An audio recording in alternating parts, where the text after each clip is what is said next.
trying to manifest your heart's desire while ignoring the sabotaging thoughts, beliefs, and mental narratives that are holding you where you are is like trying to race a speedboat across a lake while ignoring the lines that are tying it to the dock. Welcome to the Manifestation Matters podcast, dedicated to exploring the divine creative power that lives inside us all, and how you can use the spiritual science of manifestation to create the life of health, happiness, love, and abundance you deserve. I'm your host, Walrabenstein, and I'm glad you're here. As we've seen, the science of manifestation is quite simple. That which you consent to be true manifests. Sculpting your future is a simple matter of sculpting your imagination so that your conscious thoughts and feelings can imprint your creative subconscious and give rise to the experience you wish to have. And that's true whether you desire to find the love of your life and wake up every day feeling cherished and cared for, or you're looking to manifest a tremendous wealth and abundance and success in life, or even if you simply wish to be able to manifest a downtown parking space on a busy Friday night. And for more on the exact science of manifestation, of course, you can check out episode 3 of the podcast called The Law of Manifestation. But as simple as it may be, it's important to remember that simple doesn't necessarily mean easy. Because the truth is that for most of us, we have an army of mental adversaries living in our brains, diligently working against us. Things like inherited limiting beliefs that keep you playing small and settling for way less than you deserve, or sabotaging doubts that fill you full of anxiety and worry and derail your ability to hold the vision of what you want in life, or even destructive mental narratives that blind you to the limitless possibility that your life truly does hold for you. But here's what you need to know about all of that. These mental adversaries, in whatever form they take, they aren't who you are. And more important, they need not shape your future, though they will if you let them. These mental patterns are just a collection of learned and inherited stories that have become lodged in our brains and nervous systems. They're mental patterns or habits that we call samskaras in yoga. And each and every one carries within it the power to derail your efforts to create the life of your dreams. So yes, it's true. The biggest obstacle to manifesting anything that you may want and living an abundant, healthy, and fulfilling life, that obstacle is your very own mind. Even worse, most people struggle consuming all manner of videos and books and teachings on manifestation, or trying every manifestation technique and trick in the book without ever addressing the mental poisons that are foiling their efforts at every turn. And so, the bottom line is this. If you want to race that speedboat across the lake, you need to first untie the lines holding it to the dock. And the very same thing holds true if you want to deliberately harness your powers of manifestation. Only with manifestation, those so-called lines are your sabotaging mental habits and beliefs and perspectives we call samskaras in yoga.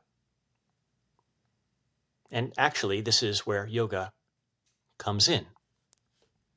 Because while it's not commonly known, yoga is actually a science of mind, specifically created to manage and modify the patterning that lives in our brains and nervous systems. You see, the ancient yoga masters saw how taming and controlling the mind was the real key to spiritual realization. And it just so happens it's also the key to all of our other successes in life, from happiness, joy, to consciously manifesting whatever it is that your heart desires. But of course, the yoga I'm talking about here is, well, it's very likely not the yoga you're thinking about. I'm not talking about the bending and breathing and sweating that goes on down at your local yoga studio, though there's nothing wrong with that. But I'm talking about yoga's deeper wisdom. It's teachings and practices that have largely been forgotten in today's world, even by many yoga teachers. And more important, teachings and wisdom that have been proven to snuff out the very same sabotaging thoughts and worries and doubts that can keep you blocked from using your manifestational powers in the way that serves you. And that's why in this episode, exploring exactly how you can leverage yoga's ancient wisdom is what we'll be up to. As usual, you'll want to stick around to the very end of the episode because I have another special manifestation exercise to help you tap the true power of yoga to make your manifesting more powerful and effective. And don't worry, you don't have to be able to touch your toes to use it. I'll tell you more about it and how you can get it free at the end of our time together. So let's jump in.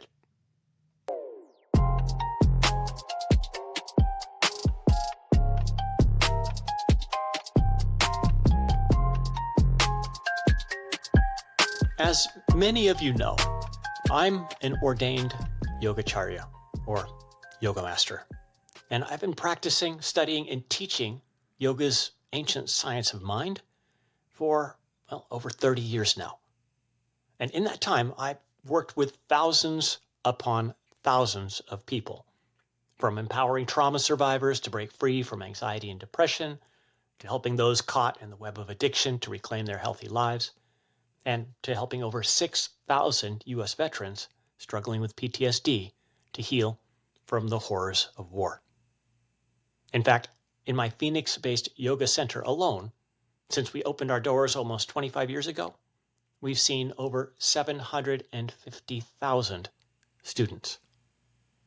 Now, the reason that I share this with you is that in all of those years and in working with all of those people, here's what I've come to understand.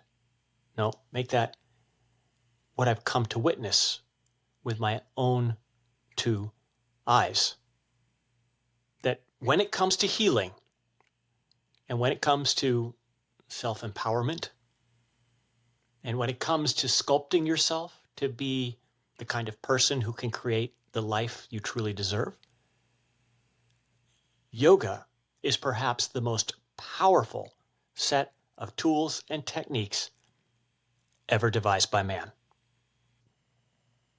And of course, again, I'm not speaking of yoga postures or even yoga meditation, at least not exclusively. But I'm referring to the deeper practices that can help us break through the most common blocks and obstacles that hinder our manifestations.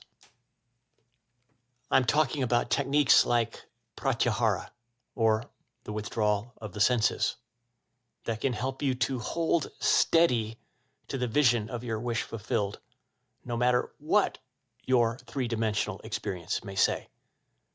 Or yoga's practice of bhavana, or cultivation, which is all about creating positive and uplifting interior feelings like gratitude and satisfaction and the feeling of the wish fulfilled.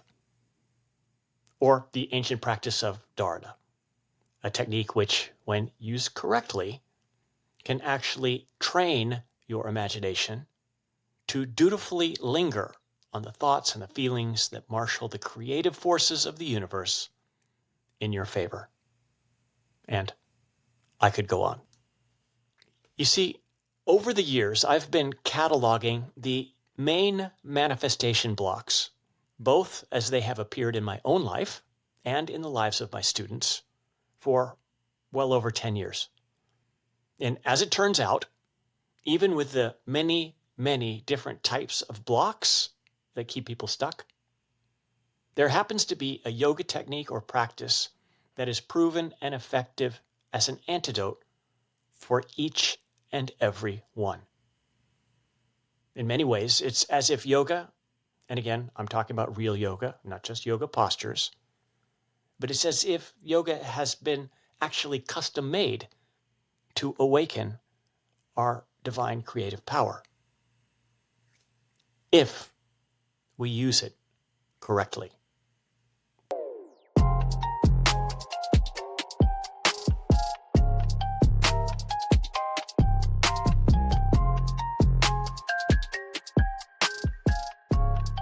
So I was thinking about listing the most common manifestation blocks together with their yoga antidotes. But something about that felt, well, a bit superficial. In that, sure, it might be interesting, but I'm not convinced it would leave anyone able to take any meaningful action, which of course is what we're all about here.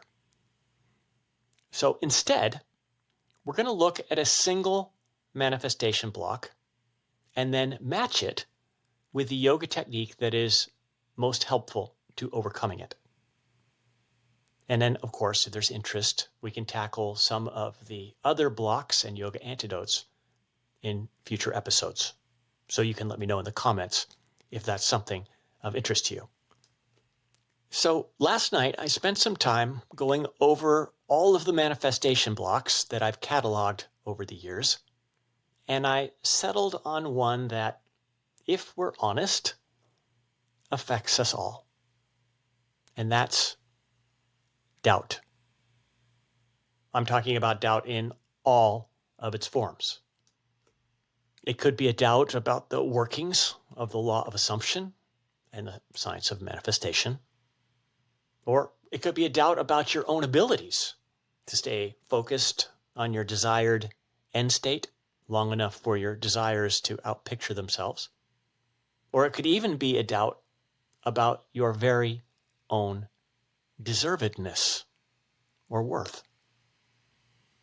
But in whatever form the doubt may arise, we have to be clear that doubt is a significant problem when it comes to manifesting deliberately and in the direction that we want to go. And that's because doubt has a kind of double whammy effect. Not only does it poison your experience of the moment with the potential to fill you full of angst and worry and dread and a whole host of other sabotaging thoughts and feelings, but it also works powerfully to manifest precisely what you do not want. You see, here's what's important to remember. Doubt is not just doubt. It's an expression of your imagination, an expression of your divine creative power. I mean, think about it. When you're doubting, you are imagining. You're thinking, you're visualizing a negative outcome, or at the very least, the possibility of a negative outcome. So we just need to stop doubting, right? Well, the answer would be a resounding yes, if it were that simple. But if you've ever tried to simply stop a doubt or a fear or a worry or, in fact, any thought in its tracks, you know it's not that easy. And in many cases, it's downright impossible. And that's because, while it's true that we do have some power over our thoughts, that power is significantly limited because of the nature of the mind.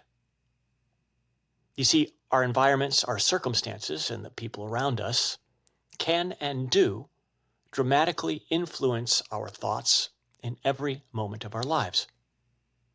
Because the mind is an associative mechanism. It tends to think about what it perceives. And just in case you have any doubts about your ability to control your thoughts, including doubting thoughts, right now, try not to think about a purple squirrel riding a unicycle in a top hat. Put the purple squirrel out of your mind. Don't think about the unicycle. And whatever you do, don't for a second think about a top hat. See what I mean? My silly suggestions are instantly and effortlessly projected by your mind, by your imagination. And there's very little you can do about it. But don't worry, because all is not lost. Because that doubting thought about the negative outcome is not what gives doubt its real sabotaging power.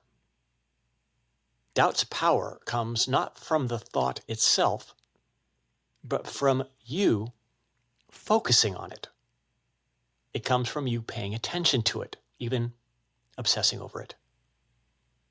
And this fact, the fact that your attention to your doubts is what really gives them power, creates an opportunity for you to rob doubt of the power it has to block your manifestations. Because you don't need to extinguish the doubting thought. You merely need to withdraw your attention from it. Because when you do, you're robbing the doubt of the energy it needs to survive. And when you do that, it loses its power to affect you or your manifestations.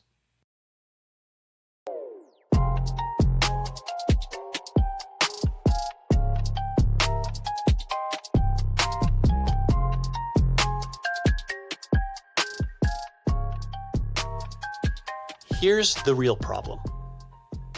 Even though it's undeniable that the conscious management of our own attention is the master key to so many of life's riches. I mean, it's the key to happiness. It's the doorway to spiritual realization. It's the secret sauce to lasting, loving relationships. And it's the very foundation of you controlling your power as a conscious manifester.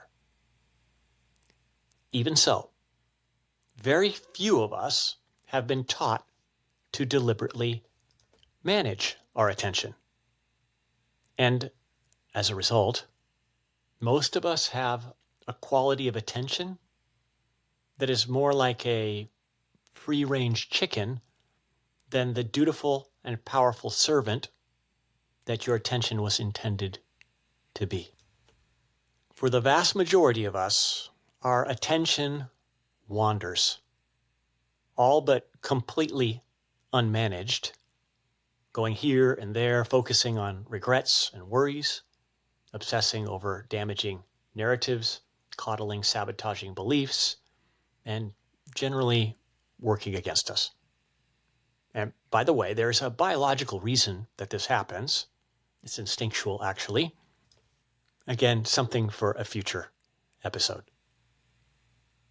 Of course, the upshot of all of this is that as you're doing your best to manifest whatever it is that you want, your attention is busy sticking its nose into every doubting thought and feeling that comes down the pike, effectively blocking your manifestation from becoming your reality.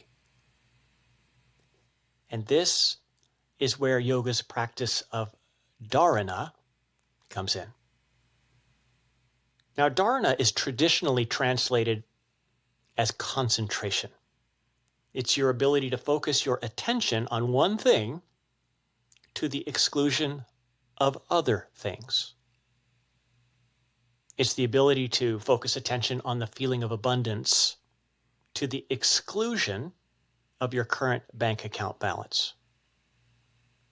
It's the ability to focus your attention on the feeling of being loved to the exclusion of your divorce. And it's the ability to focus attention on the feeling of celebrating radiant health to the exclusion of the scary news the doctor gave you last week. And dharana means to have the ability to focus in this way whenever you want, for however long you want, and no matter what's going on around you. But what's important here is to realize that the practice of dharana is not just concentration per se. It's really about training your attention so that it becomes the faithful servant of your highest good and of your manifestational power.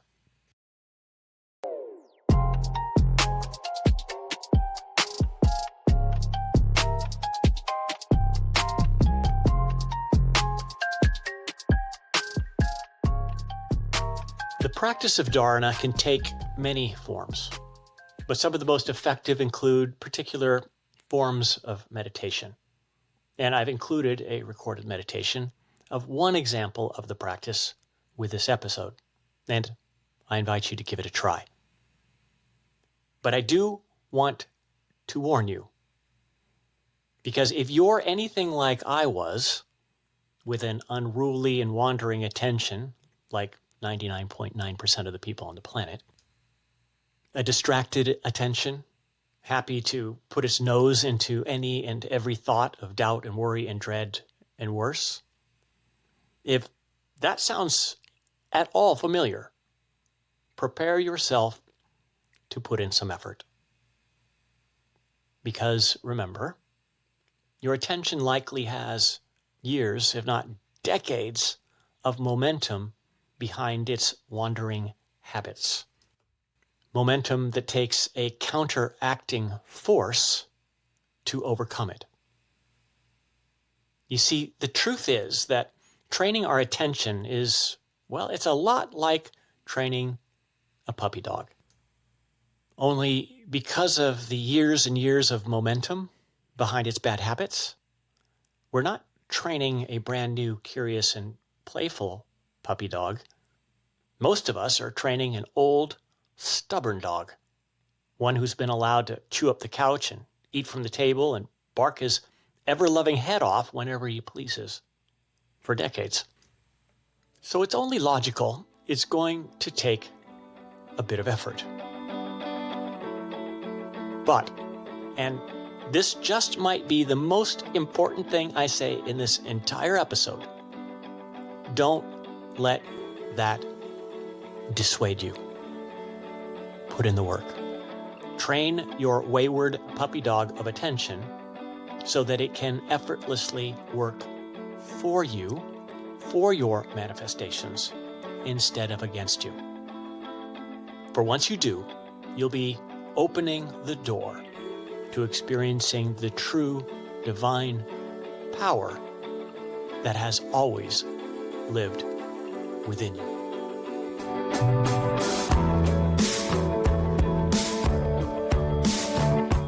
Well, that's it for this episode.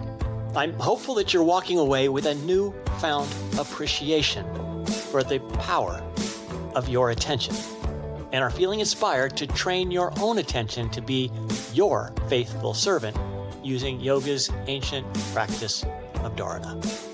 Thanks so much for taking the time to listen, and as always, a big thank you to all of my patrons whose donations allow me to bring this podcast to you. As usual, I'm including with this episode a manifestation exercise, this one to help you train your puppy dog of attention.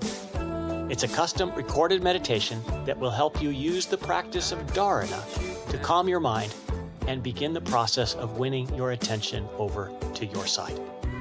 You can get it free on my Patreon page, and while you're there, if you're finding value in the podcast, consider becoming a supporter of the show.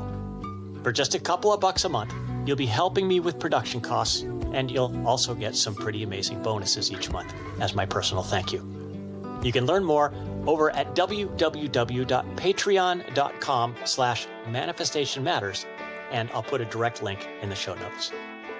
Lastly, anything you could do to help spread the word about the podcast would be appreciated more than you know. Share it with friends, post an honest review, or even give it a thumbs up if you're listening over on YouTube. It all helps to spread these powerful teachings and hopefully to make our world a better place. Thanks again for being here, and I look forward to seeing you in the next one.